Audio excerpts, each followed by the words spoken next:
Ah, muito bem, pessoal. Estamos começando mais um encontro com o futuro.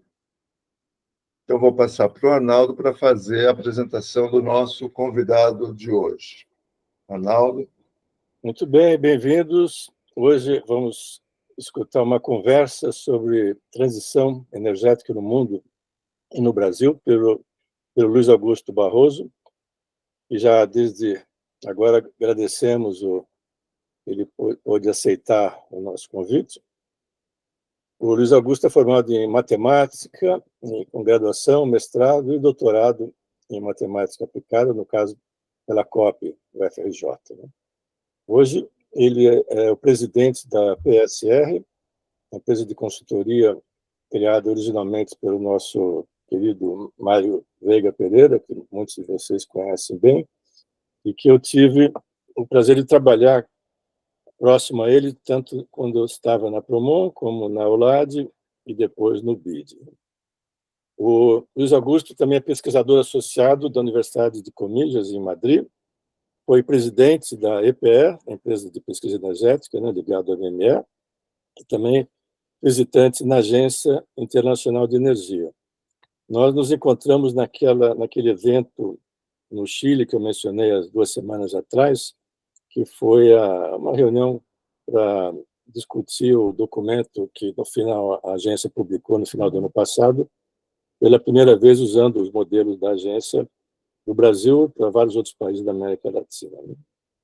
E, para terminar, então, falando sobre o Luiz Augusto, ele possui experiência de mercado e acadêmico em planejamento, operação, regulação e gestão de riscos em mercados de energia e gás, não só no Brasil, mas em mais de 30 países. Então, Luiz Augusto, muito obrigado novamente e bem-vindo. Ok, gente. Bom, muito boa tarde para todos vocês e boa tarde, Arnaldo. Obrigado pelo convite. É um prazer estar aqui conversando com vocês. Acho que a minha motivação para estar aqui hoje, essa é a 4ª apresentação que eu faço, na 6ª reunião que eu tenho do dia, mas a motivação para estar aqui conversando com vocês é porque eu vivo e sou drenado por pessoas interessantes, pessoas inteligentes, e eu tenho certeza que a gente vai ter uma conversa aqui muito boa sobre um assunto que é muito complexo, muito amplo, e o Arnaldo me pediu que eu contasse para vocês uma quantidade de informações enormes, né? Ele só não me disse que eu tinha 1/4 do tempo que eu achei que eu tivesse, mas eu acho que ainda assim vai ser ótima a conversa, porque o que eu vou procurar fazer aqui com vocês, naturalmente, não será trazer respostas, nem nada, mas será pincelar algumas ideias e tendências que eu tenho visto no mundo da energia, para que depois a gente possa ter aí um bom debate e cada um, acho que sair daqui com uma provocação, uma ideiazinha para pensar, né, depois, e que conjuntamente a gente possa atuar para construir um setor energético melhor. Eu vou compartilhar minha tela. A partir do momento que eu compartilhar minha tela, eu não me vejo mais aqui na apresentação, então eu vou perguntar só para o Arnaldo. Arnaldo, você consegue enxergar aqui os slides? Perfeito, tá? Perfeito. Perfeito, vamos lá. Então, o título aqui da nossa conversa é literalmente uma conversa ampla sobre transição energética, né, no mundo e no Brasil. E mais uma vez, eu vou tentar deixar essa conversa aqui um pouco leve e vou tentar ser menos técnico e vou ser mais generalista para a gente poder centrar em alguns conceitos principais, que eu acho que é o núcleo da discussão para depois que eu terminar de falar, né? Então, eu venho, acho que o Arnaldo já introduziu bem, eu venho da PSR, uma empresa fundada pelo Mário Veiga. Mário Veiga é um patrimônio do setor elétrico mundial, setor energético, uma pessoa brilhante, que é um empreendedor nato, que fundou a PSR há 36 anos, precisamente. Nós hoje somos uma consultora com atuação em 70 países, um patrimônio nacional, baseado no Rio de Janeiro, ali na Praia de Botafogo, número 370. Nós somos hoje um time de 150 engenheiros, matemáticos, físicos, economistas, administradores e tudo mais, e a gente basicamente comercializa modelos para planejamento e operação de sistemas. Também fazemos uma atividade de consultoria muito forte, com muita sinergia, e eu estou na PSR há praticamente 25 anos, né?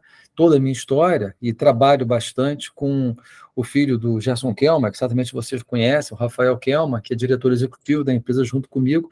eu tenho muito orgulho de dizer que o Rafael Kelman virou meu professor de energia antes do Gerson Kelman virar meu mentor em energia, né? O Rafael Kelman me dava aula de programação dinâmica do Stokastic em 98. Eu gravava as aulas do Rafael para escutar em casa, porque eu não entendi absolutamente nada do que ele me falava, mas depois a gente conseguiu fazer muita coisa legal junto com o ensinamento que ele me deu, né? Bom, vamos começar aqui pautando a nossa discussão. Acho que todos aqui sabem que hoje o grande problema que a gente tem na questão climática é o aumento das emissões globais, e as emissões elas vêm crescendo de forma muito descontrolada, né? E, basicamente, os países mais emissores são, enfim, Estados Unidos, China, Índia e boa parte da Ásia. Aqui tem uma figura para vocês. O mundo está emitindo hoje um pouco mais de 50 bilhões de toneladas de CO2 por ano, né? E esse excesso de emissões na atmosfera vem naturalmente criando riscos para os negócios, para a economia. Esse relatório da revista Economist, a Economist Intelligence Unit, é bem antigo, ele é de 2015, mas não, de 15 não, ele é de 2019, mas ele é muito interessante porque ele basicamente passa um recado muito claro de qual é o custo para a economia global da inação em relação à agenda climática, e ele começa a calcular, de acordo com fonte que ele utiliza, qual é o valor em risco que as economias têm se a diversidade climática piorar. Aqui na direita é um exemplo de uma outra fonte, mas de resultados que esse relatório traz. Então, economias muito dependentes da agricultura, como, por exemplo, o caso da Índia, o caso do Brasil, realmente podem ter perdas em termos de crescimento econômico a longo prazo, caso os efeitos adversos das mudanças climáticas se materializem na magnitude que alguns modelos climáticos apontam aí a longo prazo. E, naturalmente, o grande desafio que a gente tem, né, na resolução desse problema é que, como todos sabem, o mundo ele é feito de combustíveis fósseis, né, ele é movido a combustíveis fósseis. Esse livro da direita, do professor Václav Smil, da Universidade de Manitoba, mostra de uma forma muito bem-humorada e muito interessante como o mundo realmente funciona. Ele tem a tradução em português, e o mundo funciona baseado a óleo e gás. Tudo que está aqui mostrado na esquerda é formado por óleo e gás, e, basicamente, a gente conseguir reduzir a dependência dos combustíveis fósseis é um desafio colossal. Hoje, aproximadamente 80% da quantidade de energia primária, a pizza da esquerda, que o mundo produz, vem de combustíveis fósseis, onde o carvão é a tecnologia possivelmente mais relevante na fossilização da produção energética, seguido aí pelos derivados de petróleo e também pelo gás natural, né? E boa parte dessa produção energética fóssil, ela é utilizada em termos de uso final para suprir demandas de energia, né? Onde energia aqui está tudo, indústria, transporte, uso de energia em edifício, etc. Então, se a gente pensar agora ao contrário, em termos de emissões, o setor energético é responsável aí por 73% das emissões no mundo, um pouquinho mais, porque o mix energético global ele vem basicamente de carvão, gás natural e derivados de petróleo. Então, o foco global da transição energética, naturalmente, está no setor de energia, né? O foco principal da descarbonização global está na transição energética, e a transição energética é basicamente o núcleo da nossa discussão. Com isso na cabeça, o mundo vem buscando, acho que de uma forma bem acelerada, tentar desfossilizar, né, descarbonizar, colocando a energia de baixo carbono no epicentro de uma discussão de futuro global da matriz energética. E a equação global é muito simples. É que se o mundo conseguir aumentar a penetração da geração renovável, conseguir criar novos vetores energéticos, como, por exemplo, a produção de hidrogênio verde, a gente consegue eletrificar a economia como um todo, e uma economia eletrificada a partir de uma eletricidade produzida por combustíveis limpos gera uma redução de carbono muito grande, e o que a gente não conseguir reduzir do carbono residual, o mundo captura, e se o mundo fizer essa fórmula, seguir essa receita, a gente consegue ser feliz em termos de redução, né? Essa equação que a Agência Nacional de Energias Renováveis, a Agência Nacional de Energia e o planeta, de uma forma geral, vem trabalhando já há bastante tempo, e é nesse contexto que a transição energética se encaixa, porque a equação do mundo, como eu disse, vou repetir, ela é muito simples. Um mix energético limpo, ele permite eletrificar a economia, e uma economia eletrificada com uma produção de energia elétrica limpa, eu acho que o mundo consegue resolver bem o problema da redução de emissões. Então, cada instituição traz para a mesa uma perspectiva, uma necessidade de crescimento de geração renovável, de hidrogênio, de captura de carbono e tal, e esses números todos, eles vão se somando aí num desafio, um desafio grande, que é de fazer tudo isso acontecer, né? Por que é um desafio fazer tudo isso acontecer? Porque boa parte das tecnologias que o mundo vai precisar para descarbonizar as economias ainda não existe, tá? Então, hoje a gente pode descarbonizar com renovável, geração distribuída, usina hidrelétrica reversível, biogás, biometano, mobilidade elétrica e tal, mas tem um conjunto de tecnologias que vão ser parte profunda, eu acho, desse processo, como a questão de captura de carbono, bateria de grande escala, os pequenos reatores nucleares, hidrogênio, própria produção de novos materiais eficientes para edifícios e tal, e mesmo mudanças de comportamento que hoje não têm preço, não são competitivos e que precisam ganhar um pouco de escala para, segundo a Agência Internacional de Energia, conseguir contribuir para a descarbonização global da economia. Então, a Agência Nacional de Energia tem um número que eu acho legal, que até 2050, a agência acha que o mundo vai depender aí 44% da redução das emissões necessárias de tecnologias ainda em desenvolvimento, tá? Cerca de 50% do que a gente já tem e 6% de mudança comportamental da economia circular e coisas assim. Claro que isso são estimativas, né? Mas mostra um pouco alguma racionalidade do tamanho do desafio que o mundo tem na mesa. E nesse contexto tem muita política pública sendo colocada na transição. Política pública significa muito dinheiro na mesa para tentar fazer com que essas tecnologias aconteçam. A gente tem aí o Acordo de Paris como a principal política pública global, mas os Estados Unidos, através do Inflation Reduction Act, que de Inflation Reduction não tem nada, mas está colocando aí 370 bilhões em subsídios para reduzir as emissões de gases de efeito estufa, promovendo tecnologias. A Europa tem a mesma coisa no seu guarda-chuva, o European Green Deal, que é um plano também que bota muito dinheiro na mesa, e o Carbon Border Adjustment Mechanism é um mecanismo também que pune bens importados pela Europa que têm um padrão de emissão superior à emissão que outrora ocorreria no território europeu. Então, eles querem evitar que um produto basicamente seja produzido mais barato, porém em um ambiente fora da Europa com mais emissões. Tudo isso são formas de tentar penalizar o carbono, de tentar botar dinheiro na mesa para que essas tecnologias consigam ser desenvolvidas e o mundo energético seja decarbonizado de uma forma mais ampla, né? Em paralelo, existe um tema que eu queria trazer aqui para discussão com vocês, que eu tenho cada vez mais me dedicado, estudado também, que são dois teminhas que não têm aparecido muito, mas que quando aparecem causam muito barulho, que é a litigância climática e a geoengenharia. Pois, em paralelo a todo esse esforço global de dinheiro na mesa para reduzir emissões, é crescente o número de ações que vêm sendo disparadas, iniciadas pela sociedade, basicamente de baixo para cima, bottom-up, contra empresas de petróleo, contra empresas em geral, basicamente acusando-as de serem responsáveis pelas emissões de CO2. Então, eu tenho ficado crescentemente preocupado com o risco da discussão climática ela ser levada para o judiciário.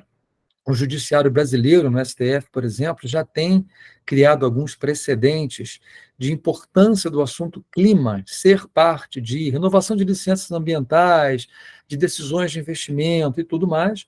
Mas hoje, quem tiver interesse nesse assunto, a ação mais interessante para acompanhar é a ação que é movida contra a Shell, na Holanda, em Londres, são duas ações, uma contra a companhia, outra contra os diretores da companhia. A Shell vem reagindo, e basicamente o que a turma visa fazer é acusar a Shell de ser uma grande responsável pelas emissões globais, e com isso a companhia tem que pagar. Claro que provar e fazer acontecer é um passo grande, mas um tema que tem sido muito relevante nas discussões climáticas globais é esse, é a litigância climática, e eu queria deixar isso aqui para vocês.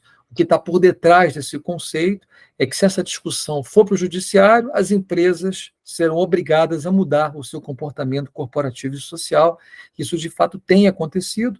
Aqui na esquerda, a notícia do Financial Times, ela é da semana passada, tá? Então, é um assunto bastante interessante. O outro assunto, que também eu queria deixar para vocês, que é muito interessante, é o plano B. Se tudo der errado no plano de redução de emissões, que é como é que a gente dá uma aspirina para o planeta Terra e esfria a temperatura da Terra na marra, né, enquanto possivelmente se ganha tempo para desenvolver outras tecnologias, que é a engenharia do clima, ou a geoengenharia. Não é um assunto novo, é um assunto hoje bastante financiado pelo Bill Gates, e é basicamente o objetivo de tentar alterar as relações ali físico-químicas do clima, gerenciando radiação solar, através da colocação de espelhos espaciais, disparando na atmosfera, né, materiais que consigam refletir a luz solar, e tem vários materiais que fazem isso, gestão de nuvens, fetichização oceânica, etc. E esse é um assunto que vem crescendo, com alguns efeitos colaterais, não é algo caro de se fazer. Quem tiver interesse, esse livro do professor Robert Pindick comenta com bastante detalhes, números, estratégias, e é um tema que a gente vê na PSR crescendo também lentamente, e é um tema que cada vez mais, acho que nesse ambiente aqui, dessa discussão numa sexta-feira à tarde, deve fazer parte do nosso café ou do nosso uísque, né? Porque acaba sendo o plano B, caso os esforços que eu descrevi anteriormente para a redução de emissões falhem ou mesmo atrasem. Nesse contexto, temos o nosso Brasilzão, né, que acho que, como todos aqui conhecem, é um país com perfil de emissões completamente diferente do resto do mundo. Então, quem causa a nossa emissão de carbono é o uso da terra, é o desmatamento, junto com a agricultura. O mundo tem no setor de energia o grande vilão das emissões, como comentado antes, e no Brasil a energia é responsável por não mais do que 20% das emissões totais de gases de efeito estufa, onde os vilões na energia são os segmentos de transporte e indústria, o setor elétrico, a gente vai ver daqui a pouquinho, ele é muito pouco responsável por isso, e setor de transporte, porque o modal de transporte principal no Brasil é veículo pesado movido a combustível líquido, né, o que emite bastante. Então, quando a gente olha a equação energética do Brasil, a nossa redução de emissão é muito mais fácil ser conseguida reduzindo o desmatamento, sobretudo o desmatamento ilegal, que não deveria sequer existir. E o setor elétrico, o Brasil é um país realmente abençoado, porque nós temos um mix renovável. Dos nossos 200 gigas de potência instalada, aproximadamente 53% vem da nossa renovável-chefe, que não é verde, ela é azul, ela é hidrelétrica, seguidos pelas renováveis claras, né? A eólica, a solar, seja centralizada, distribuída, e a biomassa da cana-de-açúcar. Esses recursos de produção, eles têm complementariedade entre si na produção e com a demanda. Então, quando tem muita água, tem pouco vento; quando tem pouco vento, tem muita água; quando tem muita demanda, o perfil de demanda aumenta muito, é porque tem muito sol. Quando tem muito sol, a gente consegue otimizar o consumo por ar-condicionado. A geração da biomassa também é complementar à da hidrelétrica, e todo esse mix de geração, esse portfólio de recursos, vem tendo uma sinergia muito potencializada por uma rede de transmissão. O Brasil é um dos países mais intensivos em investimentos em transmissão, e a gente sempre investiu em transmissão para otimizar o uso da geração hidrelétrica, que sempre esteve no Brasil localizada em bacias com regimes de produção muito complementar, né, entre si, e o Brasil consegue, através da transmissão e dos investimentos fortes que são feitos, otimizar esse portfólio com ganhos ao consumidor final. Esse potencial que a gente tem hoje, com o crescimento das renováveis que a gente vem tendo, naturalmente traz, né, a primeira visão, o desafio da integração das renováveis, e que é um desafio que o Brasil, por ter muita geração hidrelétrica e por ter hidrelétricas com armazenamento, ele está em posição muito adiantada em relação a outros países para absorver essas renováveis. Então, eu mostro aqui para vocês, isso é uma figura de 2021, mas poderíamos fazer 22 também, 23. Na linha azul está a produção em renovável na região, na linha verde, a produção renovável na região Nordeste, e a gente pode olhar que, em percentual da demanda da região Nordeste, em várias horas do ano 2021, o Nordeste atendeu a totalidade da sua demanda com renováveis e até exportou para outras regiões. Ou seja, o Brasil vem lidando com a integração de renováveis, historicamente, de uma forma bem feita, porque nós temos as hidrelétricas e temos também a geração térmica para compensar essa variabilidade. Vou mostrar para vocês que lá na frente esse desafio vai crescer bastante e a gente tem umas pontinhas de preocupação, mas o Brasil, de fato, vem tendo, até na região Nordeste, um grande laboratório de integração de renováveis. O Nordeste acaba sendo o nosso mini Texas, porque é a região que consegue integrar muito recurso renovável e vem fazendo isso de forma razoavelmente eficiente. Mas esse paraíso de produção, ele gera uma matriz elétrica que gasta muito pouco CO2 para entregar 1 kWh. Então, eu mostro para vocês aqui qual é o fator de emissão, basicamente, de alguns anos ou alguns períodos, quer dizer, quantas gramas de CO2 equivalente o setor elétrico precisou gastar para suprir 1 kWh de demanda. Então, a gente vê, por exemplo, em 2021, que esses fatores aumentaram aqui para 180, mais ou menos, 140. Naturalmente, nós ligamos mais térmicas no ano de 2021 e fechamos com 126 gramas de CO2 equivalente. 22, já fechamos com 43 gramas de CO2 equivalente. Só para vocês terem uma ideia, o mundo hoje gasta, em média, 400 gramas de CO2 equivalente para suprir 1 kWh de consumo elétrico. A Europa gostaria que esse número fosse aproximadamente 200 a 270, e a Alemanha gostaria que esse número fosse 70, para poder classificar uma matriz elétrica como limpa. E vocês observem, acho que os senhores observam que o Brasil estaria bastante abaixo desses limites que estão sendo colocados aí, ou propostos por outros países, pelas características do seu mix, né? Então temos que ter até cuidado para não sujar um pouco a matriz. E essa matriz limpa, naturalmente, cria oportunidades para a eletrificação da frota de transporte, sempre que fizer sentido, e para novos vetores, produtos energéticos, como é o caso do hidrogênio, nas suas distintas cores e distintos conteúdos de carbono. E, ademais disso, a gente tem a bioenergia, né? A bioenergia, que é um grande vetor de produção de energia elétrica, mas de outros subprodutos, como, por exemplo, o hidrogênio do etanol, o diesel verde, o biometano, o biogás, combustíveis sustentáveis de aviação, etanol de segunda geração, a geração de calor.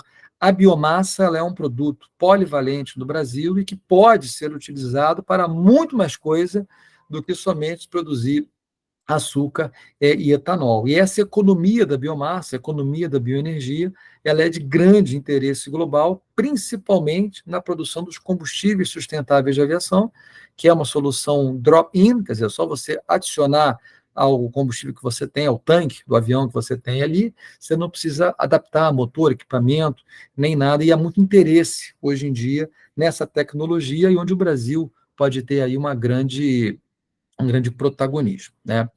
O que vem acontecendo hoje nessa agenda em termos de políticas públicas, de regulação no Brasil? A transição energética, ela é o guarda-chuva desse governo, né? Que é a chama de transição ecológica, a transição limpa e tudo mais. E hoje os ministérios vêm criando secretarias, já criaram comissões focadas em energia limpa, internalizar a sustentabilidade socioambiental em tudo que a política pública é a tônica do governo. O BNDES tem sido um ator e será crescentemente importante nesse processo, com financiamento concessional para tecnologias que hoje não têm preço e que precisam ser desenvolvidas, mas, naturalmente, a coordenação e sincronia dessas ações é essencial. Quem vem tomando a liderança desse debate em Brasília é o Ministério da Fazenda. E aqui à direita, nesse slide, eu mostro para vocês o que é um print da tela que o ministro Haddad apresentou na reunião com o presidente Lula de coordenação há algumas semanas. Então, das 6 prioridades do Ministério da Fazenda no Legislativo para esse ano, 4 delas conversam com o setor de energia, que é o projeto de lei do mercado de carbono, o projeto de lei do combustível do futuro, do hidrogênio de baixo carbono e das eólicas no mar ou das eólicas offshore. Então, isso mostra a relevância que essa agenda vem ganhando em Brasília e mostra a relevância que o Legislativo vai ter nessa discussão daqui para frente. E quando a gente fala em Legislativo, aqui fica um caveat, que eu queria deixar também para discussão, que é um caveat que o Legislativo ele não tem tratado bem o setor de energia, né? Eu estou sendo aqui um pouquinho educado, porque o Legislativo Nacional tem sido campeão, né, mundial na criação de jabutis. Jabutis são matérias estranhas a projetos de leis que atendem a interesses específicos e causam custos desnecessários ao consumidor. Os jabutis vêm crescendo. O império dos jabutis mais famoso é o projeto de lei das eólicas offshore, que tem aí aproximadamente de 25 a 28 bi de reais por ano em subsídios nas tarifas para atender grupos econômicos específicos. Alguns dos subsídios estão listados aqui em tela, eu não vou detalhar aqui para os senhores, mas eu queria, para quem tiver interesse, referenciar o artigo da Maria Cristina Fernandes, no Valor Econômico, publicado ontem, se eu não me engano, que tem um bom resumo sobre essa pauta e mostra como que a necessidade do Brasil contar com o legislativo traz uma ameaça do legislativo em uma atuação mais descontrolada, acabar trazendo um custo na nossa transição energética, na nossa transformação energética, muito mais caro do que os benefícios que dita transição ou transformação podem trazer para a economia e sociedade como um todo, né? Agora, essa discussão da transição é uma discussão muito ampla, e ela tem várias frentes, a discussão da transição energética justa e tudo mais, mas o que tem realmente causado muita dor de cabeça é o impacto físico da transição, porque cada vez mais os sistemas de potência do mundo eles vão precisar cuidar de 3 fatores que são diferentes e que às vezes se confundem. Do suprimento de energia, que é essa área cinza que está nessa curva de carga semanal de um dia típico, no fornecimento de capacidade, que é o pico do consumo, ilustrado ali em algumas setinhas, e na flexibilidade, que é a habilidade do sistema de potência conseguir variar a sua produção em intervalos de tempo consecutivos.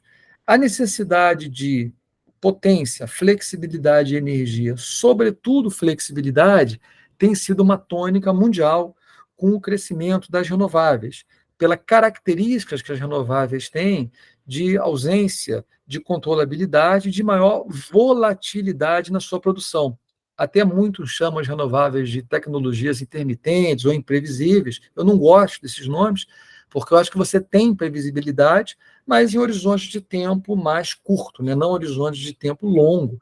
E elas não são tecnologias basicamente tão imprevisíveis assim. Elas têm maior dificuldade de previsibilidade e características muito específicas. Por exemplo, aqui na Califórnia, essa curva é uma curva que parece ser de difícil leitura, mas ela é de fácil entendimento, pois ela mostra o que seria a curva de demanda diária de um dia típico residual para as fontes despacháveis do setor elétrico atenderem. Basicamente, renovável não custa nada para você operar, custo variável zero, elas deslocam uma grande parte da demanda, e a demanda total do sistema, menos a produção das renováveis, que é aceita pelo operador, por ter custo variável zero, é a demanda residual que sobra para ser atendida pelas outras fontes. Então, olha que interessante na Califórnia. Durante o começo do dia, o sol começa a brilhar. Quando o sol começa a brilhar, a energia solar começa a atender a maior quantidade de demanda, e a demanda que sobra para as demais tecnologias, hídrica, térmica, diminui. No final do dia, o sol se põe e a demanda que as demais fontes precisam atender aumenta. Essa curva ela tem um formato de uma corcova de um pato, por isso ela é conhecida como curva do pato, e ela tem inclinações bastante grandes. Então, pela presença forte da energia solar na Califórnia, o que vem acontecendo aqui em 2023, existe tanto momento, que tem tanto sol, que o operador tem que cortar a energia solar em alguns momentos, isso pode acontecer com eólica também, ou exportar, armazenar, fazer alguma coisa. E essas rampas de geração aqui, elas são rampas bastante importantes, que precisam dos geradores despacháveis ou dos controláveis para o seu atendimento. Aqui eu peguei para vocês, de farra, só qual foi o perfil típico do atendimento da demanda na Califórnia, há aproximadamente 15 dias, tá? Então, essa é a vida do operador californiano, aqui está a demanda, aqui está o excesso de geração solar, aqui estão as outras fontes. Há momentos do dia que há tanta sobra de geração que eles precisam armazenar, precisam exportar para que não tenha nenhum tipo de vertimento. E esse problema está só aumentando de maneira global. E é absolutamente a mesma coisa que está acontecendo no Brasil. O Brasil ele já tem tido, isso aqui é um gráfico real do operador, necessidade de rampa, que são de 10, 12 mil megawatts para cima, que são de 5, 6, 7 mil megawatts para baixo. Essas rampas elas servem para justamente fazer com que o operador possa lidar com o atendimento da demanda quando há ou não há vento e sol, em intervalos de tempos, horários, essas rampas podem ser muito significativas, e hoje quem atende essas rampas é a geração hidrelétrica.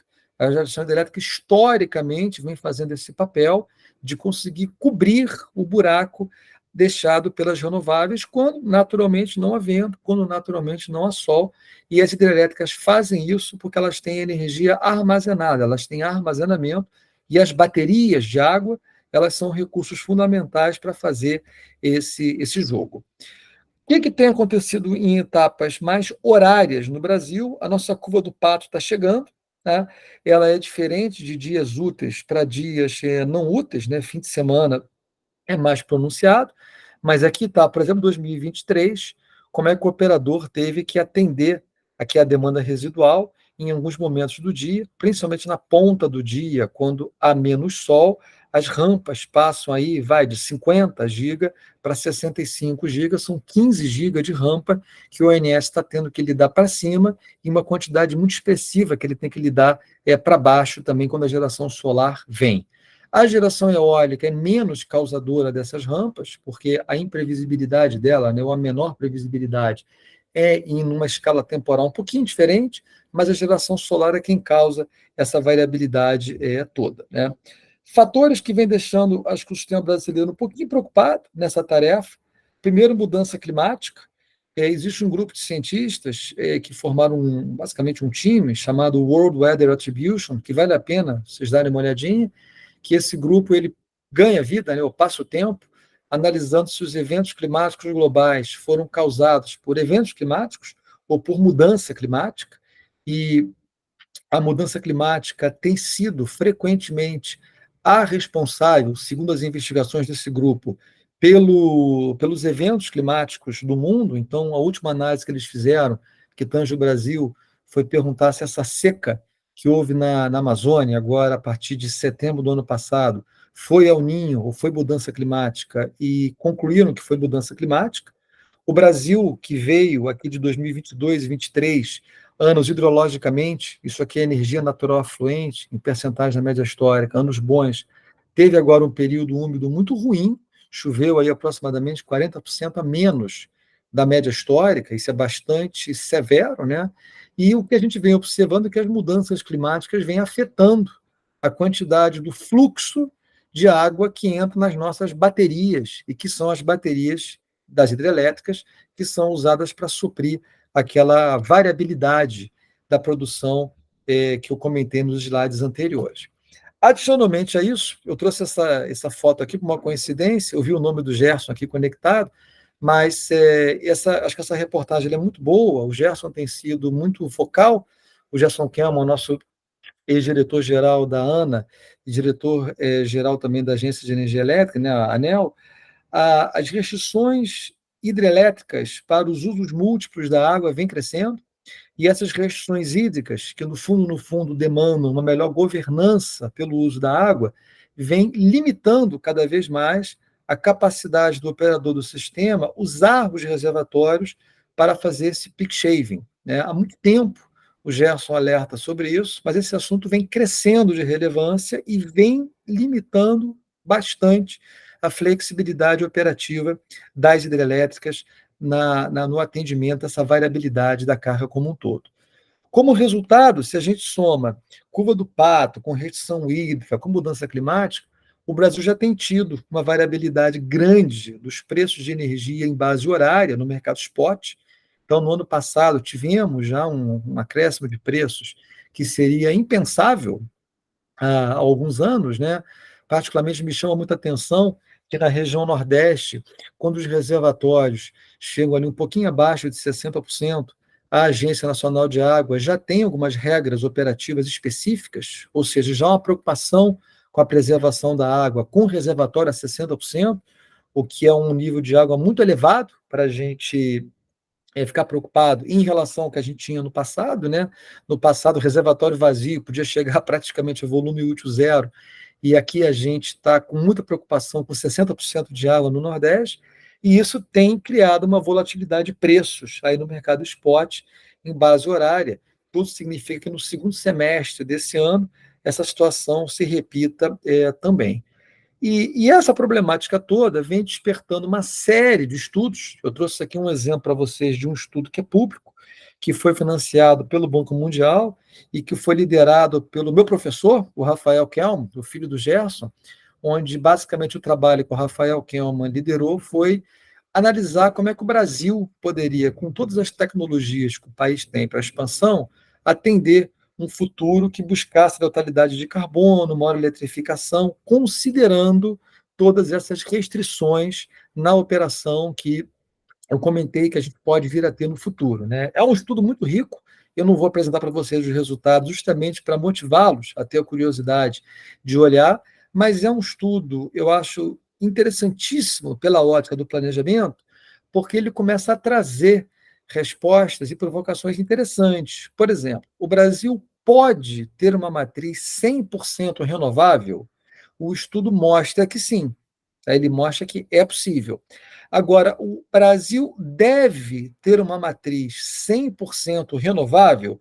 O estudo já sai uma reflexão de, opa, peraí.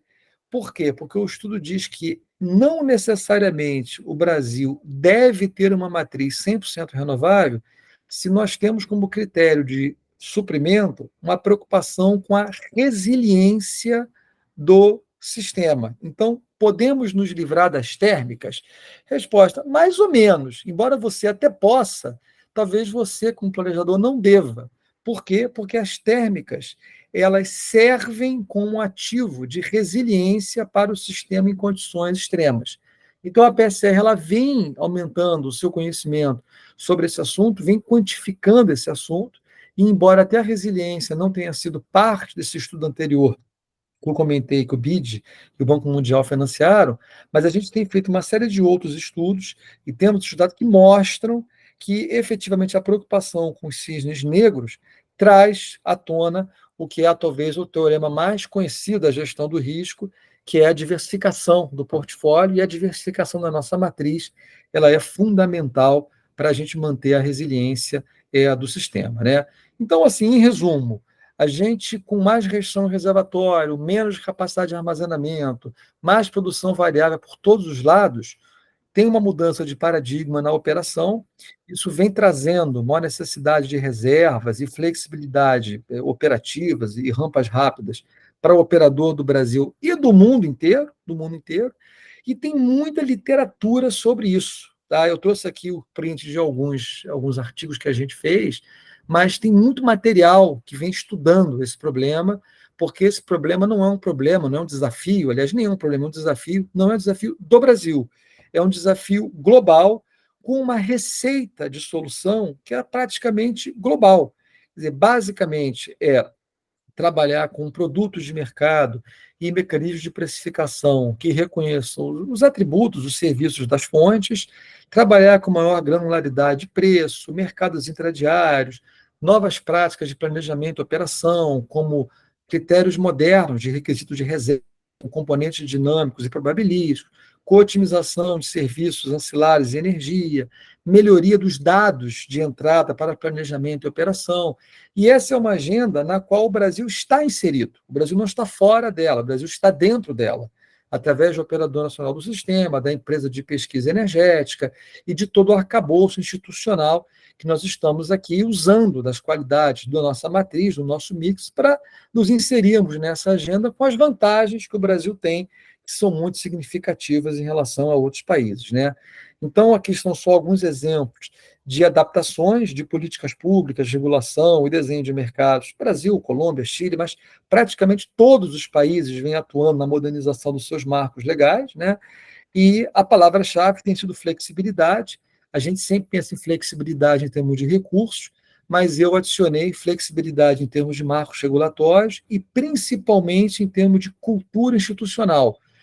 Todo o conhecimento que a gente tinha até então, do passado, para operação e planejamento dos setores, ele é uma condição necessária, porém não mais suficiente para fazer um bom trabalho. Simplesmente porque mudaram as regras do jogo, mudou o perfil da geração, mudaram os desafios, e a gente tem que agora aprender a fazer os novos planejamentos, as novas operações e desenhar os novos arcabouços legais, institucionais e regulatórios. Então, para terminar, basicamente, acho que o meu grande recado aqui para vocês, e aí eu vou fazer uma provocação, eu tenho cada vez menos usado o nome transição energética, eu tenho cada vez mais usado o nome transformação energética. Eu acho que a transição é um conceito misleading, ela passa uma ideia que você tem que transitar, né, fazer uma transição de um ponto A a um ponto B, e no fundo os países vêm se transformando na forma como o consumidor lida com a energia, como a energia se relaciona com a sociedade, como as novas tecnologias estão mudando esses sistemas. Então, acho que a transformação reflete melhor. Isso vem sendo muito impulsionado pelo avanço tecnológico, que vem trazendo um crescimento irreversível das renováveis, e teremos novas tecnologias, o armazenamento vem aí, primeiro elétrico, depois de gás. Não tem uma transformação energética ou transição única, mas cada país tem o seu caminho, e o Brasil certamente tem a oportunidade de ser protagonista nesse caminho.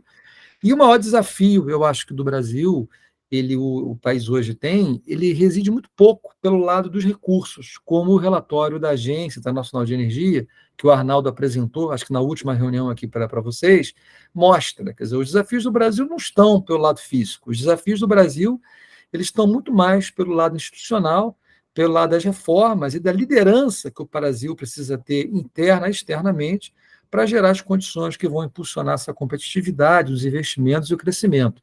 Eu tenho dito muito por aí que o nosso desafio é não perder para a gente mesmo, né? A gente não precisa, às vezes, nem fazer as coisas muito corretas, mas só não fazer o errado já é um fator diferencial competitivo muito grande para o nosso país, e eu acho que a gente tem toda a condição de chegar lá.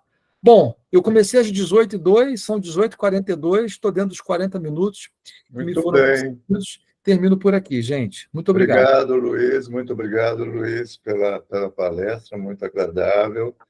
Eu vou começar com a primeira pergunta e vou pedir aos colegas que levantem a mãozinha eletrônica para a gente poder ir fazendo as perguntas. Uma coisa que ficou clara na tua apresentação é o grande problema da competição que a água vai fazer em relação à alimentação, a beber, né, com os problemas climáticos e a possibilidade de secas, de retorno a situações de seca. Então, a falta de água põe em risco, inclusive, a produção agrícola brasileira. E, pondo em risco a produção agrícola brasileira, ela põe em risco o principal motor de sustentação da economia brasileira. Então, água e energia, né, água para a produção agrícola e energia vão entrar em competição, né? Então, as soluções precisam, parece que, ser até mais integradas do que simplesmente no regime elétrico, no regime hidroelétrico, no regime do sistema de hidroeletricidade e no sistema de geração de energia. O que você podia trabalhar nessa questão? Olha, essa provocação é muito boa, né? Porque, no fundo, o planejamento integrado de recursos vem ganhando maior importância, acho que praticamente em todos os países. Nos países onde... eu acho que tem alguém que está com o microfone aberto. É meu xará. O Luiz Augusto. Isso. Professor Horta. Pronto, já desligou. Já desligou. Paulo, chamo ele de Luiz Augusto, porque quando a minha mãe me chama de Luiz Augusto, é que a situação está feia, viu? Está feia, já entendi. Olha, hoje em dia, certamente, o planejamento integrado de recursos ganha importância, e eu dividiria a resposta para você em partes. Primeira parte, vamos chamar assim, o acoplamento energia mais outras commodities vem ganhando importância. Tá? Então, o nexo energia, água, alimentos. O nexo energia, gás, energia, carbono. Tudo isso está se tornando parte de um mesmo problema. No que tange a água, certamente o setor elétrico ele se julgou dono da água durante muito tempo. A água agora tem uma disputa e um uso cada vez mais crescente. As tensões são cada vez maiores, porém a necessidade, Paulo, de racionalidade nas decisões é muito importante. Lhe dou um exemplo. Deixar de utilizar a geração hidrelétrica, em alguns casos, para aumentar o nível dos reservatórios, para satisfazer uma necessidade do uso da água para turismo, pode ter um custo para o setor elétrico de algumas dezenas de bilhões de reais, absolutamente injustificável economicamente, frente à receita que o uso dessa água com turismo daria para as populações ribeirinhas. Então, há casos onde os trade-offs entre a disputa pela água têm efetivamente um benefício-custo maior para fora do setor elétrico. Porém, há outros casos que não. Então, eu termino aqui a minha resposta para ti, dizendo que, sim, os conflitos não só com a água vão ficar crescentes, mas com outros, o ecossistema energético vão ficar crescentes, e nós teremos maior necessidade de critérios objetivos para apoiar a tomada de decisão sobre quem é dono do quê. O gás tem mais valor para o consumo industrial ou para o setor elétrico? O setor elétrico deve ser o primeiro dono da água ou o segundo? Tá? Essas questões, eu acho que tem muito a ver com a governança, elas não estão bem definidas, não só no Brasil, mas em muitos outros países também. O Marcos Bianchi coloca aqui esse relatório do NREL, que é muito interessante, que traz uma dimensão, eu conheço bem esse relatório, Marcos, uma dimensão do sistema água como um grande propulsor de um ecossistema maior e clama muito por esses temas que eu estou colocando aqui para vocês, que o nome desse relatório do NREL é governança, né? É fazer um planejamento integrado de recursos com regras claras para a decisão do que a gente faz com aquele bem no momento de escassez. Ok, obrigado pela resposta. Eu vou passar para o João Gomes, que é o primeiro que levantou a mão, depois eu passo para o Arnaldo, tá, Arnaldo? Vamos atender o... Vamos lá, João.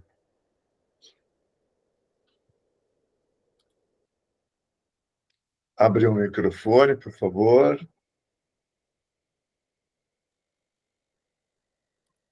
João tem que abrir o microfone.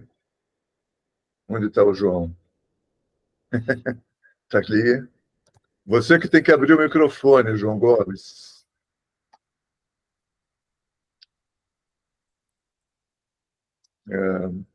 Bom, Arnaldo, passo para você, então. Pode ser? Perfeito. Luiz, excelente, muito obrigado. Os 40 minutos foram cravados, né? O que eu queria perguntar era, você tendo sido presidente da EPE, né? E com toda essa conjuntura que nós estamos vendo, com curva de 4, a projeção de duplicação da participação de eólica e solar no Brasil, especialmente, chegou na hora de voltar para trás do planejamento, abandonar o planejamento indicativo e voltar ao que a Eletrobras fazia há décadas atrás. A gente tem aqui o Roderico, o Altino, né, o próprio Gerson, que participaram bem dessa época. Qual é a sua opinião sobre isso? Muito boa pergunta, Arnaldo. Deixa eu, assim, você ser bem objetivo, depois elabora, a gente discute, faz uma réplica e uma tréplica. Eu acho que voltar ao planejamento centralizado, né, como a gente tinha lá atrás, na Eletrobras e tudo mais, eu não sei se seria até possível institucionalmente, dado o arcabouço do setor hoje, a forma como a propriedade dos ativos evoluiu e, basicamente, com o que aconteceu com a própria Eletrobras no seu processo de desestatização. Agora, eu acredito cegamente que todos os elementos que a turma do planejamento, que aqui está representada, não só pelo Altino, Roderico, Gerson, como você mesmo, né, e até, vamos botar aqui, pelo meu pai, através de mim, né, ali pelo GCPS, todos aqueles elementos são absolutamente fundamentais e hoje acho que eles estão parcialmente capturados na EPE. A EPE, ela nasceu para apoiar o planejamento nacional, ela nasceu para embasar as decisões do Ministério com um caráter mais técnico. A EPE, ela é uma organização de Estado e não de governo, mas na vida real a EPE tem tido muitas dificuldades para colocar em prática, acho que todo o conhecimento que o Altino, o Roderico e outros colegas nos ensinaram. Me explico. Primeira coisa, dificuldade pessoal. A EPE vem perdendo gente. 2, dificuldade orçamentária. O orçamento da EPE é basicamente uma vergonha. Terceiro, falta de gente com falta de orçamento implica em falta de capacitação. E a EPE, ela tem por dever de ofício ser melhor, ela tem que ser melhor do que todo o mercado, porque ela não pode ser capturada pelo mercado. A EPE não pode ser capturada por um interesse específico. Ela está ali para fazer contas, para explicitar os subsídios, para explicitar o que está em jogo quando uma decisão de política pública é tomada. E eu vejo a EPE perdendo essa capacidade por uma questão de muita dificuldade institucional, muita dificuldade orçamentária. Se a gente conseguisse resolver o orçamento da EPE, capacidade pessoal, e a EPE conseguisse se reestruturar, eu acho que toda a EPE deveria ler aquele livrinho cinza, né, escrito Introdução, Planejamento e Operação de Sistemas Elétricos, escrito pelo Mário Veiga, pelo Tristão, pelo Fortunato, e já me esqueci por quem, que é o livrinho que tem o beabá do planejamento, que é uma discussão que eu também vejo se perdendo em termos conceituais. E planejamento não é uma discussão para ser feita no achismo, para ser feito baseado em modelos. Então, na minha cabeça, e te resumindo, com a crescente complexidade que a gente vai ter na operação do sistema elétrico para frente, planejamento é fundamental, fundamental. 2, as técnicas do passado são necessárias, porém não suficientes para atender às necessidades do planejamento do futuro, que vão depender cada vez mais de pessoal qualificado, novas metodologias, novos modelos e um ambiente de mais independência para trabalhar. A gente tem que evitar a captura da EPE pelos interesses dos stakeholders da indústria, que são legítimos e naturais, mas que a EPE tem que estar ali cumprindo seu dever de ofício, de explicitar os custos para a sociedade de qualquer decisão de política pública que se desvie do que seria o ótimo sistêmico que os estudos de planejamento indicam. Ok, obrigado.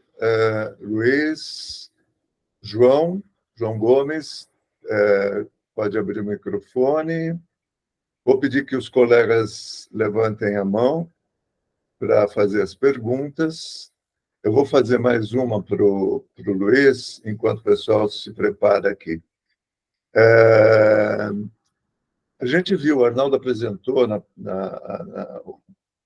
o projeto lá da Agência Internacional, a avaliação, perspectivas, né, de utilização, e o Brasil aparece como bastante assim, uma continuidade de uso no petróleo.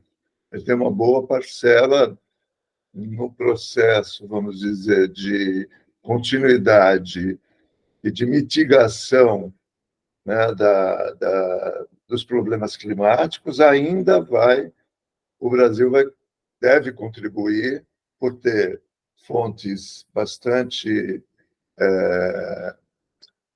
renováveis, pode ainda usar as fontes de petróleo e para isso, pode até exportar para países que precisam substituir algumas formas, como carvão, etc. Como você vê um pouco a evolução dessa briga no Brasil? Olha, eu vejo essa discussão ainda ocorrendo de uma forma muito pouco racional, tá? Veja bem, a exploração do petróleo do Brasil, ela tem um componente muito associado à capacidade que essa exploração tem de gerar riqueza, desenvolvimento para o país, e talvez ajudar o país a pegar o elevador para o lado mais desenvolvido do mundo, que é, por exemplo, a história da Noruega. Tá? A Noruega ela tem exatamente esse perfil, né? O fato do Brasil explorar petróleo não significa que o Brasil seja um país liquidamente emissor, porque o Brasil ele tem o maior aspirador de pó de carbono do mundo está no Brasil, que é a floresta amazônica, né? Isso para não mencionar a biomassa e para não mencionar outros resíduos, que o Brasil tem condição de ter tecnologias de produção de energia e de bens, de uma forma geral, basicamente negativas em carbono. Então, eu acho que essa discussão hoje ela está muito emocional, está pouco racional, e ela se conecta com uma outra discussão interessante, que é o que o Brasil quer fazer das suas reservas de gás natural, propriamente dito. Né? Porque o petróleo, pelo menos, você explora e se exporta, né? Mas o gás natural, ele vem como subproduto da exploração de petróleo e ele pode ter um uso no Brasil, um uso em transporte, ele pode ter um uso na indústria, ele pode ter até um uso em geração termoelétrica, dependendo do preço. E essa decisão que demanda um estudo, uma visão de planejamento, eu acho que o Brasil não conseguiu discuti-la de forma racional. Tá? Então, na minha cabeça, eu sou totalmente contra um preconceito, contra qualquer fonte. Eu acho que a gente tem que estar aberto e é ver o que gera mais riqueza para o país. Por outro lado, e aqui termino, Paulo, existe uma discussão que é mais interessante ainda, que é independente do que acha o Barroso, do que acha o Paulo, do que acha o Arnaldo, do que acha o ministro, do que acha a ministra do Meio Ambiente, não interessa, independente do que acha a gente aqui no Brasil, é se existe mercado comprador para os combustíveis fósseis que serão gerados aqui no Brasil. Por quê? Se amanhã, se depois de amanhã, o mundo disser fizemos a moratória do petróleo, não queremos mais petróleo, não queremos mais gás, de nada adianta nós aqui fazermos o melhor estudo do mundo, avançarmos nessa discussão e não ter mercado para esse produto. Tá? Eu não acredito que não vai ter mercado para esse produto, mas eu acho que a discussão dos produtos fósseis, ela hoje nasce no mercado comprador. O mercado comprador quer comprar um produto fóssil, seja ele óleo, gás, não interessa, ou não. Eu acho que o mercado ainda quer. Eu acho que ainda tem mercado para isso. Dado que ainda tem, a gente faz o nosso dever de casa. Na minha visão, com a equação de carbono que o Brasil tem, o Brasil pode tomar a liberdade de avançar em algumas explorações, talvez não na margem equatorial, mas talvez sim nos campos sul do pré-sal, talvez sim onde o petróleo tem menor conteúdo de carbono, onde o petróleo é mais competitivo, onde a gente pode extrair mais receita, em benefício de uma sociedade que precisa efetivamente se desenvolver. Ok, obrigado, Luiz. Eu vou pedir ao João Gomes novamente. Dá para abrir o microfone, João?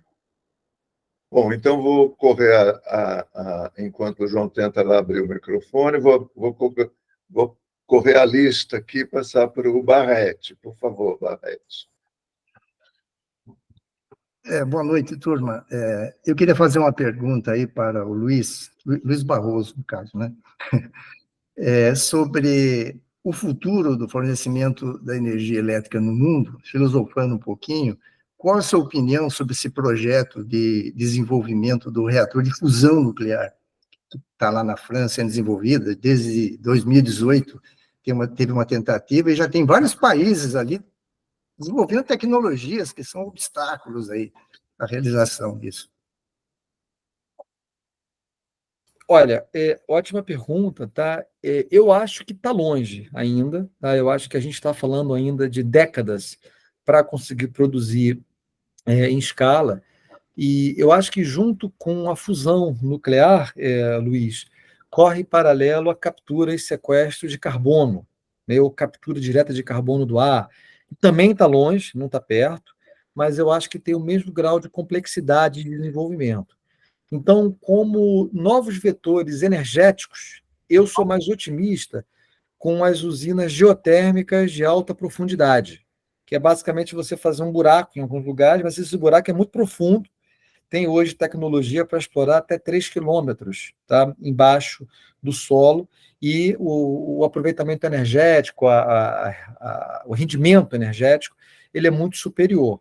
Mas Hoje, de fato, a França, por uma questão de DNA, né, o DNA francês ele é nuclear, a França hoje lidera as pesquisas em fusão, né, a central energética de fusão nuclear que a França apresentou, ela de fato é muito relevante, tem sido copiada por outros países, mas também tem uma pesquisa muito grande em nuclear de pequena escala, né, que também vem tentando ter um espaço, e eu acho que essa próxima onda de disrupção energética ela ainda vai trazer surpresas antes da fusão nuclear conseguir ser competitiva para o consumidor final em escala.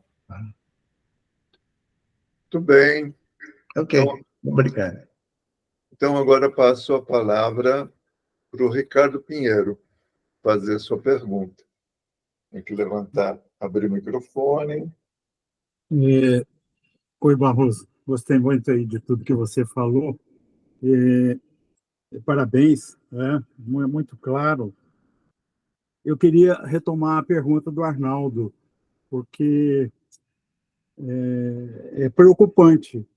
Quer dizer, tudo aquilo que você respondeu, Arnaldo, coloca o planejamento, a clareza de que o planejamento é fundamental, e nas suas respostas, também muito claras, você pontuou coisas que a pergunta poderia ser, eu reformularia a pergunta, quer dizer, com as dificuldades que você aponta para a EPE assumir esse papel de planejamento, pela conjuntura, fica um horizonte meio sombrio. Com tudo que você falou a respeito do futuro, das inovações, dos desafios, do comprometimento da confiabilidade do sistema, etc., etc. Quer dizer, estamos sem saída? Qual é a sua... O que está faltando e onde é que nós podemos atuar? De que maneira? Será que a gente... nós vamos ter que bater em algum lugar. Quer dizer, então, onde nós vamos bater? Você parece que pontuou bem, mas me deixou assim um vazio. Eu sou de planejamento, sempre fui, né? E essa área, e a gente, por vários que passaram por aqui, pontuaram essa falta de planejamento. Nós nunca conseguimos trazer a EPE, mas estamos trazendo você que passou por lá, e agora você fez uma declaração pública de uma dificuldade que nos ameaça profundamente. Não há um horizonte tranquilo, não é um voo tranquilo que nos indica esse futuro. Desculpe, mas gostei muito do que você falou, porque também é uma realidade, eu vejo, mas e o que podemos fazer? Então, vamos tentar aproveitar essa conversa para ver quais são as nossas saídas, porque não estamos sem saída. Bom, Ricardo, muito obrigado pelo seu comentário, né? Eu estava aqui sorrindo, porque eu não sei por onde eu começo a lhe responder, mas a minha mãe sempre me ensinou que mentir é feio, né? Então, eu sou obrigado aqui a confessar que eu só contei metade da história para você, justamente porque eu queria preservar o tempo, né? Eu não quero fazer respostas muito longas, para a gente ter tempo de que todos os colegas possam participar. Mas a pergunta que o Arnaldo fez, na minha resposta para o Arnaldo, eu contei 50% do problema, que é o problema ligado à necessidade orçamentária, capacitação de pessoal, ferramentas, e a gente, na prática, Ricardo, gerar uma EPE que seja forte, né? Exatamente como era o nosso GCPS, do qual eu tenho muito orgulho, porque eu aprendi tudo que eu sei de planejamento com o grupo coordenador do planejamento da expansão e da operação da Eletrobras, com as pessoas que aqui estão. De onde eu venho, Luiz, de onde eu venho também. Então, o GCPS na unidade da Eletronorte é onde a gente nasceu. Exatamente. Aquele Jorge Trinkenreich, aquela turma lá, aquilo ali é tudo basicamente a minha escola, né? Agora, essa parte, eu acho, Ricardo, que a gente tem que resolver trabalhando como influenciadores, como informadores de opinião, como setores, no fortalecimento da institucionalidade da EPE. E da EPE como uma instituição de Estado, não de governo. Tá? Isso é muito importante. A EPE não pode ser um puppet usado pelo governo de plantão, e sim uma empresa que atenda aos interesses, acho que legítimos aqui, e republicanos do Brasil. E tem um desafio grande orçamentário, tem um desafio grande de mais pessoal, mais capacitação e mais formação, porque a EPE não pode ser capturada. Agora, os outros 50% da resposta que eu não dei para o Arnaldo, e que liga com essa minha resposta para você, é que, lamentavelmente, Ricardo, ao longo dos últimos anos, a EPE ela tem sido completamente atropelada por decisões de planejamento que estão sendo tomadas no Congresso, tá? Na Câmara dos Deputados e no Senado, através desses jabutis que eu comentei, e, basicamente, Ricardo, há um projeto de lei para uma finalidade A e aparece uma emenda que diz o seguinte: olha, mas vamos construir 8.000 megas de termoelétrica em lugar que não tem gasoduto. Olha, vamos construir uma planta de geração de eletricidade a partir do etanol, a partir do hidrogênio, feito a partir do etanol na região Nordeste, né, que o professor Horta deve estar aqui basicamente se descabelando, né, na eficiência desse processo todo. Vamos construir 300 megas de eólica no Sul. Então, essas decisões que elas vêm a atender interesses específicos, legítimos, mas são interesses específicos, elas, na prática, Ricardo, elas estão pegando os estudos de planejamento e jogando fora. Sim. Tendo a EPE fazer o melhor que ela pode fazer. E olha que para a EPE fazer o melhor que ela pode fazer, ela já tem dificuldades orçamentárias, de pessoal, de modelagem, de tudo mais. Tá? Agora, se além disso, ela é atropelada pelo Legislativo, que possivelmente os deputados, vamos acreditar aqui que o que eu vou falar é correto, os deputados não têm conhecimento do que estão fazendo, querem, na melhor das intenções, levar o gás para a região que não tem gás, na melhor das intenções, querem promover o hidrogênio a partir do etanol e acabam tomando decisões que afetam o planejamento, a problemática fica, de fato, muito complexa. Né? Não há GCPS que aguente, que sobreviva, na minha humilde opinião, a essa dinâmica. E essa preocupação, eu acho que ela demanda um segundo conjunto de ações pelas pessoas que têm mais formação de opinião, que é do esclarecimento, do contato com a sociedade, de demonstrar como que decisões nesse sentido elas são muito danosas, não só a curto prazo, ferindo a racionalidade econômica, mas a longo prazo, ferindo a governança setorial, o que só aumenta o risco do investimento, aumenta o custo de capital e aumenta a percepção de bagunça generalizada na indústria. E fico por aqui. Muito bem. Posso fazer mais? Paulo, permite Viu, Ricardo? uma réplica? Não, uma continuidade, rapidinho. Mas espera aí. Temos uma listinha já, viu? Quem poderia fazer isso? Que ministério poderia fazer isso? Parece que o Ministério de Minas e Energia está travado.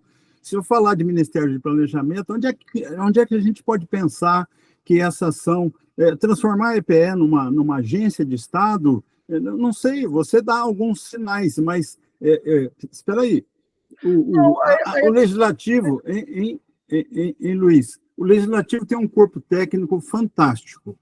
Está faltando visão, então, a esse corpo técnico, porque a gente conhece muito desses técnicos que tem o Legislativo.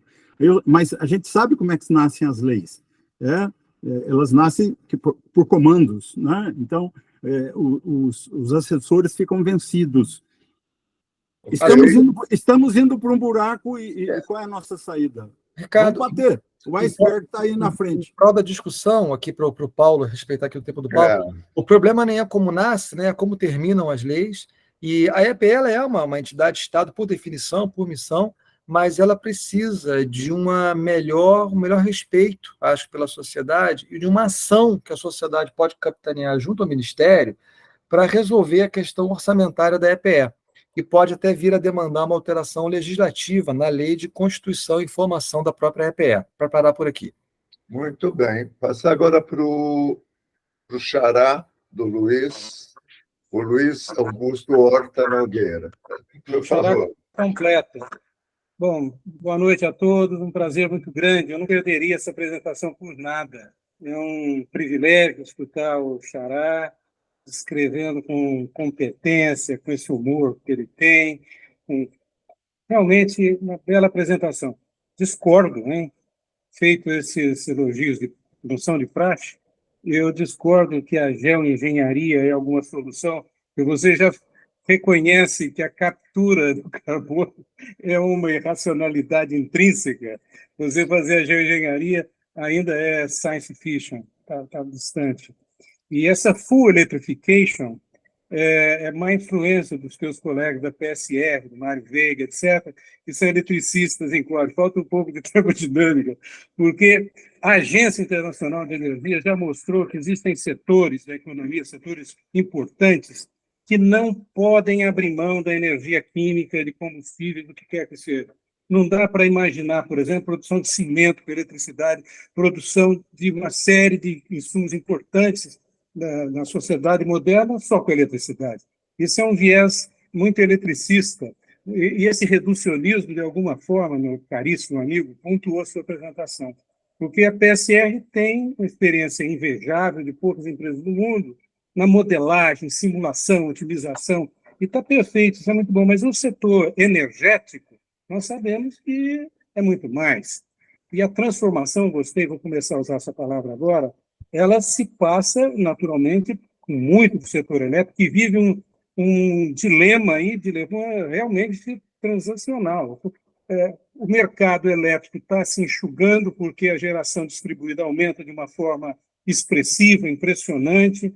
O mercado livre é hoje também está presente, e o grande negócio que era ter concessionária de energia elétrica passou a ser um negócio de atratividade reduzida. E é nesse meio aí que nós estamos começando a ver o hidrogênio como uma panaceia, veículo elétrico como uma panaceia, e essa imbricação desse setor elétrico com o setor de combustíveis é natural. E tem, no Brasil, gostei de ver suas menções da bioenergia, né? São muito pertinentes, quer dizer, o Brasil não pode ser caudatário de processos que têm muito pouco a ver com a nossa realidade. Então, parceiro, eu imagino que essa questão da bioenergia, eu lembro que a bioenergia é, de fato, o hidrogênio à vala elétrica, porque a fotossíntese, a gente não pode esquecer isso. O ar que a gente respira, o oxigênio, não veio do CO2 que a planta absorveu, ele veio da água que foi fotolizada pela luz solar. Então, a água é quebrada em hidrogênio, que vai juntar com o CO2 para fazer biomassa, e o oxigênio ele devolve para a atmosfera para a gente respirar. Então, o hidrogênio que está contido na biomassa é tão hidrogênio quanto o hidrogênio que a gente está querendo fazer hoje a custos são, pelo menos a curto prazo, pouco atraentes. A pergunta que eu deixaria, adorei sua apresentação, e você foi, como sempre, muito competente, mas você escapa, como inteligente que é, de um tema que é central. Energia surge na natureza, vai para a natureza. Tem perdas ao longo do processo. E as perdas no setor de uso são muito importantes. E o Brasil esqueceu do tema eficiência energética. Esqueceu. O Procel, criado em 84, às vezes a gente discute isso aqui, o Procel sumiu. O Procel hoje são 4 caras, nós precisaríamos, da mesma forma que recuperar politicamente, você foi cuidadoso para não mencionar isso, valorizar politicamente a EPE, os programas de eficiência energética, nos falta isso. Você vê um espaço para a EPE nesse sentido? O que se faz com a eficiência energética na visão experiente que você tem, parceiro? Muito obrigado, viu? Não, Xará, olha, ótimos pontos, né? Então, primeira coisa, você briga com o Arnaldo, porque o Arnaldo não me deu tempo para falar de tudo, né? Eu tinha uns slides aqui do diagrama de Sankey, justamente mostrando o tamanho das perdas. Exatamente isso. Eu estou aqui, ó, me dando um tiro na cabeça, né? Porque justamente eu ia puxar o tamanho das perdas que você tem nos processos como um todo, sobretudo na indústria, como vetor de eficiência energética. Eu acredito cegamente eu até usei um novo nome, um novo rebrand, no Negawatt, tá? É o Negawatt, né? O Negawatt como um vetor de eficiência, e eu acho que a eficiência energética tem uma dificuldade grande com o modelo de negócios, tá? Mas aí eu acho que é onde uma política pública específica pode fazer a diferença. Se tem um lugar que política pública pode fazer diferença, é em eficiência energética, e, na minha visão, não em subsídios para renováveis, coisas assim. Também eu compartilho com você desse excesso de euforia com a eletrificação. Eu até acho que eu me expressei mal. O mundo busca eletrificação. Eu particularmente, Barroso, eu não acredito na eletrificação plena. Tá? Eu acho que tem processos que não serão eletrificáveis por questões, basicamente, de perdas muito grandes e de ineficiências, como você bem pontuou. Tá? Eu não sou um expert, graças a Deus, eu sou amigo de expertos como você, e acho que você sabe disso muito melhor do que eu, mas eu compartilho da sua visão. Por isso que eu acho que esse mundo, esse conceito de transição, ele é meio burro, porque ele passa a imagem de você ter que ir para um caminho que, no fundo, a gente tem que muito mais adotar a melhor solução por segmento. Na indústria, siderurgia, cimento, aço e outras coisas, vão demandar soluções específicas que serão híbridas, né? E até porque o próprio gás natural, ele tem um vetor e uma participação importante, junto com a bioeletricidade, a bioenergia, que se a gente eletrificar tudo, a gente come o espaço do gás de forma mais ineficiente. Tá? Então, eu vou parar por aqui para não dar uma resposta muito longa, mas acho que eu estou bem alinhado com a sua forma de pensamento. Tudo bem. Então, obrigado aos dois Luiz Augustos. E vou passar a palavra para o Robson Pitelli, por favor. Boa noite, pessoal. Hoje eu estou sem câmera aí. Vocês estão me ouvindo? Sim. Então, Luiz Augusto, eu não conhecia você. Poxa, bacana a sua trajetória. E gostei muito da apresentação. Eu me formei no ITA na área de energia, também fiz mestrado na área de energia. Trabalhei em empresas internacionais de energia, na Shell também, entre elas. E hoje eu estou no governo na área de energia. E eu reconheço essa captura do que deveria ser uma política de Estado, né? Mas eu acho isso natural, vindo de onde eu vim, né? Das grandes empresas de energia, porque não se trata de um assunto técnico, se trata de um assunto político, né?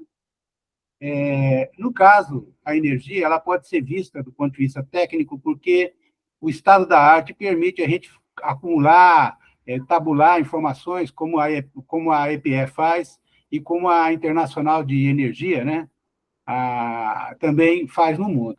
O dia que a computação quântica se desenvolver e você puder modelar o metabolismo celular, você vai ver que a indústria da farmacêutica é exatamente a mesma coisa. Entende? São absurdos de pessoas que morrem, coisas erradas feitas em prol do poder político. Então, é um jogo de lastro.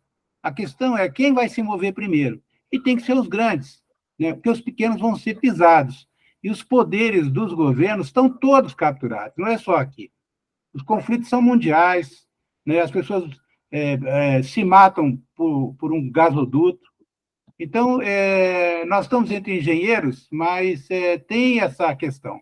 E eu te pergunto, o que você acha? Olha, eu acho que, veja bem, isso, o ambiente político, né, o ambiente difuso e o processo do advocacy e mesmo do lobby regulado em outros países sempre existiu, sempre vai existir. O que eu só acho é que está demais, né? Eu acho que a gente perdeu a total racionalidade e capacidade de brigar contra isso. E, na minha opinião, Robson, se nós passarmos a assumir que esse é o status quo, eu acho que, como país, nós estamos nos apequenando. Se a vida é assim, ok, vida que segue. Mas eu acho que, como sociedade, como material técnico humano e como qualidade dos colegas que estão aqui presentes, é nosso dever de ofício, como sociedade, a gente reagir, fazer as contas, mostrar os custos, ser explícitos e combater esses núcleos de pressão para que a gente consiga, pelo menos, frear os que são os maiores, porque o que está acontecendo hoje é que a discussão saiu de uma racionalidade, de uma forma grande, e eu vejo cada vez menos governança, cada vez mais desgovernança no processo decisório, né? O que é ruim. Se nós transformarmos o legislativo como um ambiente de solução de todos os problemas microsetoriais, eu realmente acho que a gente, como país, tem um problema muito grande. E não é por aí que eu acho que a gente deveria ir. Muito bem. Obrigado pela resposta. Difícil a pergunta. E vou passar para o Rodrigo Pimentel agora. O Rodrigo. Barroso, gostei muito da tua apresentação. Foi muito legal, eu curti muito e você saiu um pouco da caixinha, abriu uma série de coisas que não estavam na minha cabeça. Vou ter que pensar agora, vou ter que pensar um pouco. Se abriu um leque muito interessante e na interdependência das fontes e delas com a água e com as relações paralelas. Estava muito contente com a eletricidade, mas o Horta jogou água no meu chope. Essa parte eu faço um parênteses, mas o que é que eu vou fazer? Esse pessoal de petróleo é danado mesmo, ele gosta de jogou petróleo no meu chope, eu acho que perdeu um pouco a graça, mas eu estava muito contente com a eletrificação. O que eu queria te perguntar, no fundo, é o seguinte: aqueles 50% que você não falou, você disse falou e ficava 50% fora, tá? Tem a ver com a nossa fábrica de jabutis, que está no nosso Congresso? Ou seja, o nosso o nosso regime de presidencialismo de coalizão faliu. Ele definitivamente faliu. A gente não tem nenhum governo que funcione sem ele e ele não funciona. A mudança de regime político é uma necessidade. Para onde a gente vai andar? Não sei. Aliás, os colegas do ITA, a gente está trabalhando lá dentro do GRITA, que é uma associação criada lá para discutir essas coisas, e essa discussão está antiga, mas é difícil. A minha dúvida para você era mais ou menos essa, quer dizer, eu não vejo muito, quer dizer, eu não acho que a gente vai voltar para controle do Estado, e eu acho que o mercado, para funcionar, tem que ser bem regulado. Para ser bem regulado, você precisa ter uma boa legislação, além das agências reguladoras, tem que ter um enquadramento legal bom. O que é muito difícil, um país em que o nível cultural é baixo e que a gente tem as instituições poluídas a nível da fábrica de jabutis. Quer dizer, a minha dúvida é o seguinte, tá certo, a gente tem que fazer uma opção de coisas, e eu vejo um lindo desenho que você monta de possibilidade, mas quando a gente pensa na fábrica de jabutis que contorna isso tudo, a gente não vê muito como chegar lá. A minha pergunta é o que você acha disso e se os 50% era a fábrica de jabutis mesmo? Não, bom, doutor Roderico Ferraz Pimentel, olha, como sempre, comentários muito bons, né? Um prazer estar aqui com você. E você certeiro, como sempre. Certamente, os outros 50% é a nossa fábrica de jabutis, né? E você, até antes de tocar na fábrica de jabutis, você faz uma boa, eu acho, conversa sobre o papel do Estado, né? Existe um profissional muito competente, certamente vocês conhecem, o Jaime Millan, e o Jaime escreveu um livro chamado Entre o Estado e o Mercado, e foi interessante porque eu estive há 2 semanas dando uma aula no MIT, e eu usei 2 frases, estava buscando aqui, que são muito parecidas com o que você falou. A primeira eu peguei uma frase do Alfred Kahn, né, de 88, que ele fala assim, um bom mix de regulação e mercados é melhor do que nenhum mercado at all. E a outra é uma frase do George Bush, que ele fala assim, eu abandonei os princípios da liberalização plena de mercado justamente para salvar os mercados, né? Então, eu estou totalmente de acordo com você que o mercado, não vai entregar o que a gente precisa, 2, na parcela que o mercado entrega, sem regulação, sem boa governança, a gente está transferindo renda de um segmento para o outro, sem gerar nenhum ganho social, eu acho, para os consumidores e o país como um todo, né? E a gente precisa ter um regulador forte, a gente precisa ter um poder concedente forte. Eu acho que hoje a gente veio perdendo a capacidade de conseguir isso. Eu acho, Roderico, que os jabutis, eu concordo com o Robinson, que é parte do processo democrático, né, e a vida é assim, mas eu acho que ficou demais no processo da capitalização da Eletrobras. Veja, o Brasil, basicamente, a decisão que foi tomada foi, em troca da capitalização da Eletrobras ser realizada, vou usar uma palavra aqui ruim, né, vamos atropelar, eu ia usar outra palavra pior, vamos atropelar o planejamento. Vamos aceitar uma compra de 8 mil mega de térmicas que a gente não precisa, né?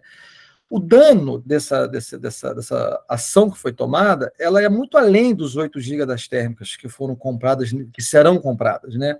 Ela é o atropelo completo da institucionalidade, que tem um impacto de décadas, né? Então, na minha visão, o governo, naquela ocasião, ter aceitado, como aceitou as térmicas em troca de capitalizar a Eletrobras, com uma moeda, um preço, tem um efeito que não são 8 GB, é o efeito que agora virou bagunça, né? E agora, para você consertar isso, é que nem como é que você bota pasta de dente dentro do tubo depois que você apertou o tubo.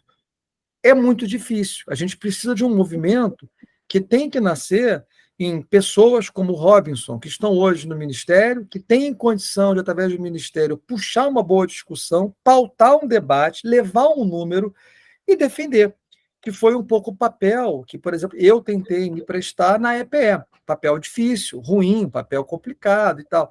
Mas, caso contrário, eu tenho uma preocupação muito grande de que é muito mais fácil se apertar a pasta de dente para tirar a pasta do que botar a pasta de volta dentro do tubo. Então, eu não tenho uma resposta para te dar. Eu acho que a questão dos jabutis ela não está fácil e eu não vejo ela melhorando sem a gente ter um choque de institucionalidade, governança e tecnicismos, né? Mostrando com contas e argumentos o que se está em jogo, para que pelo menos se decida com um número na mesa, né?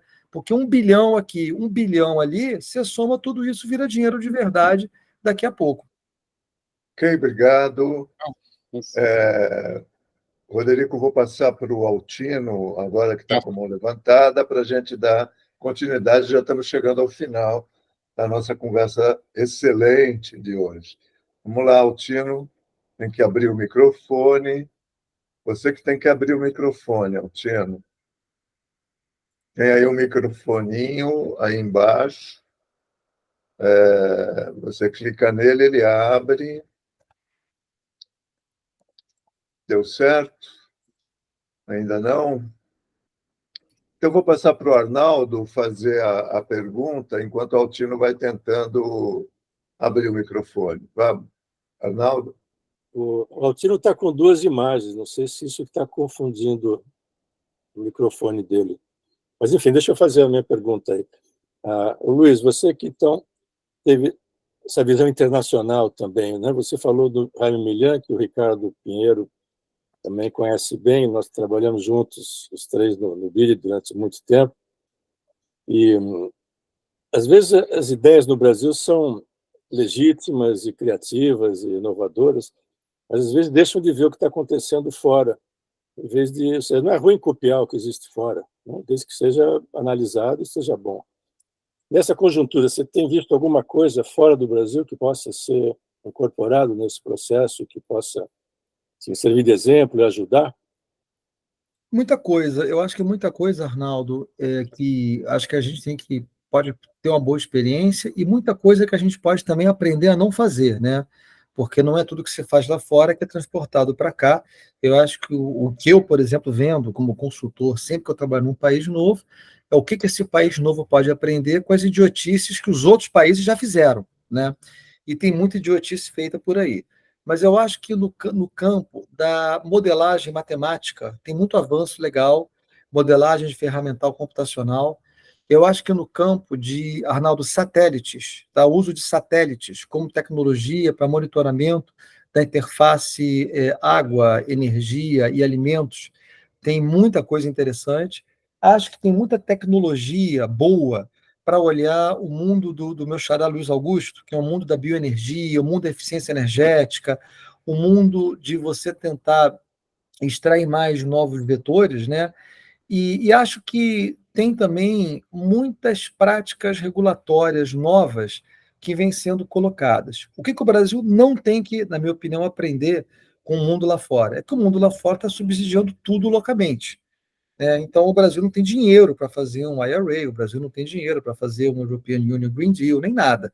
Mas o Brasil tem condição de se posicionar como sendo, eu concordo com o professor Horta, lá na frente, não agora, lá na frente, o grande fornecedor de hidrogênio para a Alemanha, se a Alemanha nos der um PPA de hidrogênio, um contrato de hidrogênio. Porque aí a Alemanha banca o desenvolvimento aqui. Mas o Brasil querer fazer hidrogênio para suprir o seu mercado interno, na minha visão, me chama um pouco de atenção. Acho que não tem economics para isso ainda, pelo menos. Estou falando do hidrogênio verde, né, aqui. Então, Arnaldo, tem muita coisa legal para a gente aprender e muita coisa legal para a gente aprender a não fazer também. E eu ficaria nessa parte de modelagem matemática, satélites e uso de novas tecnologias para novos vetores energéticos. Muito bem. Altino conseguiu aqui, estou vendo que ele... Isso, abriu o microfone. Alô, pessoal, vocês estão me ouvindo? Eu abri aqui o meu microfone, mas eu acho que eu estou sem som. Não, está falando, estamos ouvindo agora. Estão me ouvindo? Sim. Muito bem, então eu vou... O som aqui um pouco está baixo para mim, mas já vocês estão me ouvindo, então eu vou fazer a minha colocação aqui. Bom, primeiro eu quero cumprimentar o Luiz, né? E dizer uma coisa assim um pouco pessoal, que eu conheci o Luiz desde a infância dele, porque trabalhando com o pai, tá certo? Então conheci o Luiz, veja bem, logo depois que ele aprendeu a ler. E acompanhei toda a evolução dele e vejo como onde ele chegou, fazer uma apresentação tão bonita como essa, agregando experiência internacional. Então eu tenho muito entusiasmo com o seu desempenho profissional e vou mais uma vez elogiar você a seu pai. Estão me ouvindo? Sim, sim. Alô? Estamos ouvindo, sim. Tá bom, Sim, então eu vou sim, prosseguir. ótimo. Olha, eu queria fazer um comentário sobre essa questão da EP, as respostas sobre os jabutis, e isso que está acontecendo com o setor elétrico. Eu acho que isso está acontecendo porque, infelizmente, o Brasil, na área de energia elétrica, não está mais tendo uma atuação de governo, de Estado, na formulação das políticas energéticas para o nosso país. O que é que eu quero dizer com isso? Dizer o seguinte: o Ministério de Minas e Energia, com base nos estudos da EP, com apoio do ONS, com apoio da agência reguladora e diversas entidades que participam dos estudos da energia elétrica no Brasil, tinha que assumir um papel de formular as políticas energéticas para o nosso país, dentro de uma visão dos estudos de longo prazo, como o mundo todo faz. Por exemplo, vou especificar o que é que eu estou querendo dizer. Quando colocaram geração a gás no norte, o Congresso Nacional, fez porque nós não temos uma política de utilização do gás natural para sua utilização, seja em energia elétrica, seja na indústria, na produção de calor. Se nós tivéssemos políticas energéticas para os diferentes segmentos, o Ministério de Minas e Energia estaria ocupando o seu espaço e o Congresso não estaria formulando esses jabutis. A única política energética que eu conheço nesse momento foi a decisão, na minha opinião equivocada, de interromper o programa hidrelétrico brasileiro. Então, o que nós estamos fazendo neste momento é uma alternativa de expansão baseado numa visão conjuntural de curto prazo, exclusivamente de eólica e solar, que já tem uma quantidade imensa e que vai criar uma série de dificuldades para a operação e para os custos da energia elétrica no sistema brasileiro. Ao longo dessa década, a única alternativa que nós vamos ter é prosseguir o programa de eólica e solar fotovoltaica. E isso não é recomendável, por diversas razões que chegaram até a se falar algumas aqui. Então, veja bem, eu acho que o Brasil precisa retomar os seus estudos de longo prazo, formular suas políticas energéticas, aprovar no Conselho Nacional de Política, do Conselho Nacional de Política Energética, e passar a ter um papel do Estado não como empresário, nem como investidor, mas como formulador das políticas como existe no mundo inteiro. Nós temos que ter uma política para o gás, nós temos que ter uma política para nuclear, que não temos, não sabemos o que vamos fazer com o Angra 3, não temos a política da hidroeletricidade adotada, foi que o governo acabou o programa, é uma coisa equivocada, na minha opinião. No gás natural, por exemplo, eu acho que um país que não tem gás ou tem pouco gás, nós devemos usar prioritariamente na indústria para a produção de uso do calor e não a produção de energia elétrica. O Brasil tem outras opções em relação a isso. A questão do carvão mineral, o Congresso Nacional criou incentivos para o carvão mineral até 2050.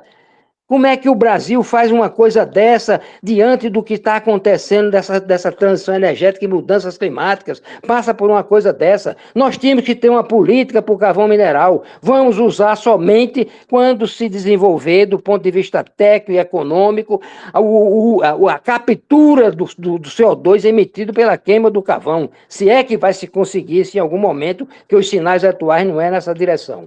Então eu queria fazer essa colocação, que muito muito importante de tudo que o Luiz falou aí, tá certo? Da EP, do Ministério, etc., é o Brasil retornar seus estudos de longo prazo e passar a formular as políticas energéticas para os diferentes segmentos. Isso, na minha opinião, tendo políticas claras, aprovadas pelo Conselho Nacional de Política Energética, nós não vamos passar por essa situação do Congresso Nacional fazendo o jabutice que está fazendo, porque nós teríamos decisões técnicas, econômicas, socioambientais adequadas para os diferentes energéticos. Então, era isso que eu queria fazer, trazer essa reflexão para os colegas que estão participando dessa reunião. Obrigado pela atenção, eu acho que eu falei mais do que devia, mas eu tinha que dar esse depoimento. Obrigado pela atenção. Muito obrigado pela reflexão. O Luiz Augusto Barroso, Luiz Augusto, quer comentar, por favor, para encerrar? Eu fiquei até emocionado, porque eu achei que ele fosse comentar qual era a cor da fralda que eu usava, ou do meu pijama, essas coisas aí, né, Altino? É verdade. Mas eu não entrei nessa intimidade. Agora eu quero dizer, eu conheci você na infância. E desde aquela época eu percebi o potencial da sua inteligência, da sua mente, e acompanhei todo esse seu desenvolvimento, tá certo? E fico muito feliz de ver onde você está, o que você está fazendo, trazer uma apresentação dessa com clareza. E outra coisa. Altino, eu estou querendo brindar ao Luiz, esse menino novo que nos encantou a todos. Está aqui, ó. O Paulo, está aqui. Estou armado com tá aí. Não posso nem abrir o vinho ainda. Então, a gente está brindando, a gente está encerrando a nossa gravação, agradecendo extremamente ao Luiz Augusto Barroso. Muito obrigado pela apresentação. Eu vou parando a gravação e a gente vai ficar conversando um pouquinho mais aqui, viu, Altino?